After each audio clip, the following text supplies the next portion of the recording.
Yang ngerinya bukan pihak DC pinjaman online ini, tapi kontak darurat ini yang akan mengintimidasi Anda, yang akan menjatuhkan mental Anda, yang akan mempermalukan Anda. Semua pinjaman online legal ilegal pasti sebar data.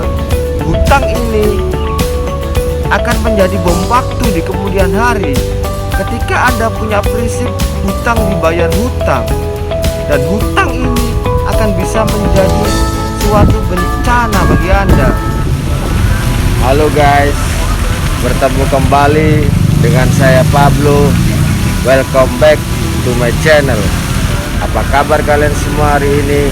Semoga kalian yang menonton video saya ini dipermudahkan segala urusannya, dilindungi dari wabah yang melanda negara kita ini, diberikan kemurahan rezeki agar Anda bisa mengatasi semua masalah finansial terjadi dalam kehidupan Anda masing-masing. Jangan lupa like dan subscribe channel ini agar kami dan tim lebih bersemangat lagi dan berkembang untuk membangun channel ini, mengarahkan channel ini menjadi sarana edukasi, dedikasi, pengetahuan seputar pinjaman online, masalah finansial yang lain, dan tips dan trik bagaimana Anda bisa approve dalam suatu pinjaman online ini, dan bagaimana Anda bisa keluar dari masalah pinjaman online ini. Saksikan selengkapnya video saya ini. Stay tune.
Sebelumnya saya sangat berterima kasih buat para subscriber karena sudah mensupport channel saya ini.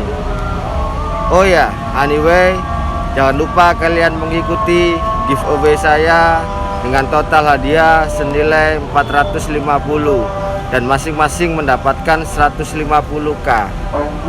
Syaratnya like, subscribe, dan komen sesering mungkin. Komen terbaik akan saya hubungi melalui tim admin saya.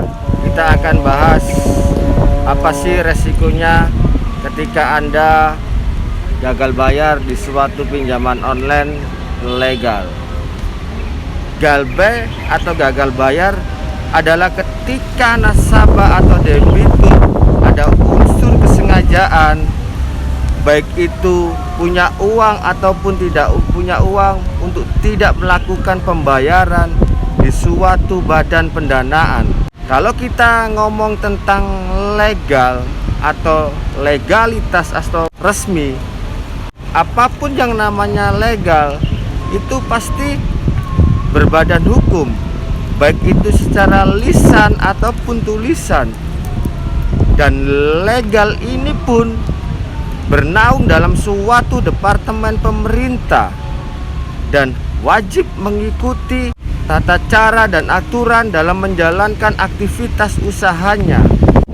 Ketika perusahaan apapun yang legal ini tidak sesuai dengan ketentuan yang pemerintah anjurkan, maka perusahaan akan mendapatkan sanksi oleh departemen yang menaungi atau yang ditunjuk pemerintah untuk mengawasi suatu badan ini.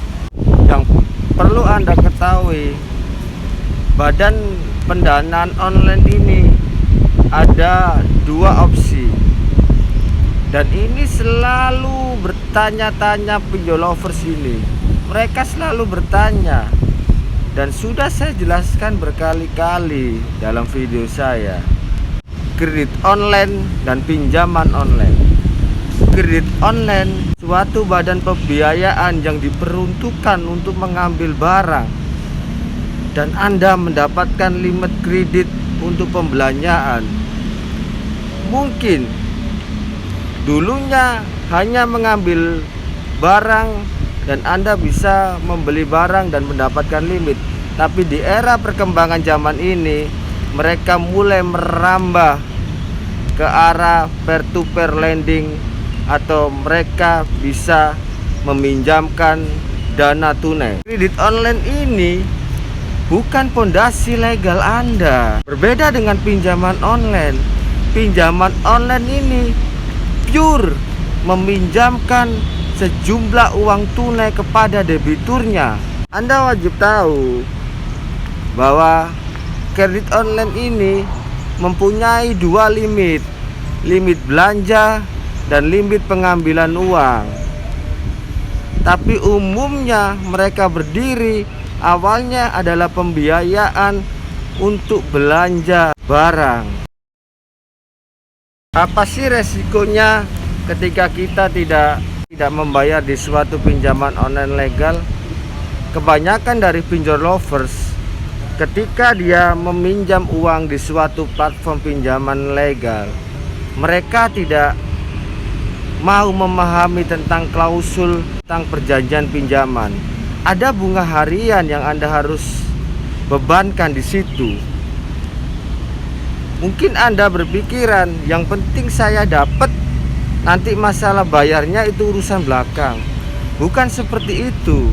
Ketika Anda tidak cerdas mengelola hutang, hutang ini akan menjadi bom waktu buat Anda, dan hutang ini akan menjadi bencana buat Anda di kemudian hari. Betapa saya sering menghimbau betapa pentingnya Anda untuk manajemen hutang ini secara cerdas. Ketika Anda gagal atau gagal bayar di pinjaman online legal ini, ada 3 kontak yang Anda akan dihubungi. Yang pertama, nomor pengajuan Anda. Yang kedua, WA nomor pengajuan Anda. Yang berikutnya adalah email pengajuan Anda. Mereka akan menghubungi Anda tentang mengingatkan dan menagih Anda. Yang sering sobat pinjol lovers tanyakan adalah, apakah legal ini sebar data? Semua pinjaman online ini sebar data, tapi mereka ada aturan yang membatasi untuk sebar data ini. Mereka akan menghubungi melalui kontak darurat Anda, dan mereka melakukan penagihan melalui tulisan elektronik yang berisi nama, nomor telepon Anda, dan nominal Anda yang harus Anda bayarkan. Tidak semua mereka hubungi, tapi mereka akan menghubungi ke kontak darurat Anda khususnya. dan tidak ada penyebaran foto Anda karena ada pembatasan cara penagihannya yang ditentukan oleh pihak OJK. Dan kontak darurat ini pasti akan dihubungi terus dengan tensi yang tinggi, mungkin 1 kali bisa sampai 5 kali bahkan lebih. Yang ngerinya bukan pihak DC pinjaman online ini, tapi kontak darurat ini yang akan mengintimidasi Anda, yang akan menjatuhkan mental Anda, yang akan mempermalukan Anda. Saya sarankan Anda lebih baik mengedukasi kontak darurat Anda ini supaya mereka punya pengertian tentang pinjaman online ini. Jangan hanya mengejas, jangan hanya menghakimi seseorang aja tanpa sebuah pengetahuan yang jelas. Terus pertanyaan klasik lagi, maka ketika saya gagal bayar di pinjaman online legal ini masuk Slick BI.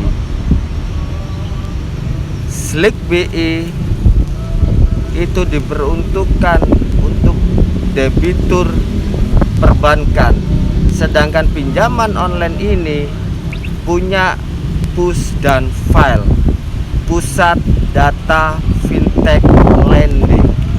Skemanya seperti ini. Ada beberapa APK pinjaman online yang lendernya, pendananya ada unsur dari pendanaan via bank. Ketika Anda gagal bayar di pinjaman online yang lendernya perbankan, nama Anda masuk ke Slick perbankan. Artinya KTA Anda, nama Anda masuk ke bank tunggakan, ke bank, bukan ke aplikasi pinjaman online tersebut. Ini yang harus Anda pahami. Tidak semua pinjaman online legal ini mempunyai lender atau pendana dari via bank. Apa sih konsekuensinya tidak membayar di platform pinjaman online legal ini? Ketika Anda tidak membayar atau galbah di pinjaman online legal ini, data Anda masuk push dan file, artinya pusat data fintech lending, dan data Anda masuk blacklist atau daftar hitam. Dan kemungkinan besar Anda mengajukan ke pinjaman yang lain yang mempunyai data push dan file ini akan sulit, bahkan kemungkinan kecil untuk Anda bisa approve. Tapi ketika perusahaan legal ini tidak memiliki dalam push dan file, Anda masih ada kesempatan untuk bisa approve di pinjaman online tersebut. Biasanya perusahaan yang tidak tergabung dalam push dan file ini perusahaan yang semi ilegal. Apapun konsekuensinya yang terjadi, baik Anda itu didatangi DC pinjaman online, Anda pun harus siap dan terima, karena itu adalah sebuah resiko ketika Anda gagal bayar di pinjaman online legal. Memang tidak semua pinjaman online ini punya DC lapangan, tapi kalau kredit online pasti ada DC lapangan yang datang menjemput tagihan ke rumah Anda. Sekian video dari saya. Sampai bertemu di video saya selanjutnya. Saya akan membahas resiko gagal bayar di suatu platform pinjaman online ini. Kalau Anda datang kepada kami untuk berharap lumer, Anda salah besar, karena kami di sini bukan pemilik platform pinjaman online, analisis, customer service ataupun yang lainnya. Tapi kami di sini membantu Anda, mengeluarkan Anda dari masalah pinjaman online ini secara cerdas, bijak, dan struktur. Untuk Anda yang ingin berkonsultasi kepada saya, silakan hubungi tim admin 4 saya di bawah ini. Konsultasikan semua masalah finansial Anda baik itu pinjaman online, finansial yang lain, kepada tim admin 4 saya di bawah ini. Konsultasikan semua masalah pinjaman online kepada beliau. Niscaya apapun kesulitan Anda, baik itu pinjaman online, dapat terselesaikan. Untuk Anda yang ingin mengetahui media sosial kami, Anda bisa buka di link deskripsi saya di bawah ini. Konsultasikan kepada tim admin media sosial kami. Mudah-mudahan dengan Anda berkonsultasi kepada tim-tim admin saya, Anda mendapatkan sebuah solusi dan bisa lepas dan bisa move on dari masalah pinjaman online ini. Apapun rintangan hidup Anda, hadapi semua rintangan hidup Anda. Jangan pernah kehilangan harapan dalam hidup Anda. Karena ketika Anda punya harapan, di situ Anda punya masa depan. Saya Pablo, founder and leader PTT. Thank you for watching. See you later again. Salam Lumer.